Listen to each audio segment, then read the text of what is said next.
जिस दिमाग ने हमें बंदर से इंसान बना दिया, आज वही दिमाग हमें बोल देता है कि चलना इस दुख और इस जिंदगी को खत्म करते हैं। आज मैं भी ऋषिकेश कुछ ऐसा करने आया हूँ जिसे काफी सारे लोग खुदकुशी ही मानते हैं। मैंने सोचा कि एक छलांग की ही तो बात है, आखिर क्या ही हो जाएगा। लेकिन जैसे ही मुझे ऊंचाई का अंदाजा लगा, कसम से रूह कांप गई। और अपने वजन का ध्यान आते ही न्यूटन जी की बात याद आ गई कि जो जितना भारी होता है वो उतनी ही जोर से गिरता है, बस गिरते हुए रस्सी न टूटे।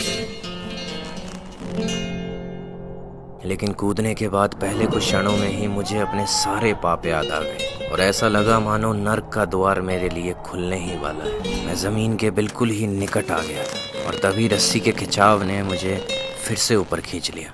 एक कठपुतली की तरह हवा में लहर रहा था। मैंने अपनी आंखें बंद कर ली और पता नहीं क्यों एकदम से जहन में सुबह न्यूज़पेपर में पढ़ा हुआ आर्टिकल याद आ गया कि किसी स्टूडेंट ने छत से कूदकर खुदकुशी कर ली। सोचा तो शायद उसने भी ऐसा ही होगा कि अब अगली जिंदगी में देखते हैं जो होगा। लेकिन जैसे ही वो जमीन को छूने लगा होगा, उसके जहन में आया तो होगा ना कि मुझे और जीना है। लेकिन तब तक शायद बहुत देर हो चुकी थी। काश उसके पास भी कोई रिश्तों की डोर होती जो उसे फिर से जिंदगी की तरफ खींच लेती। शायद खुदकुशी और खुद की खुशी में सही चॉइस का फर्क है।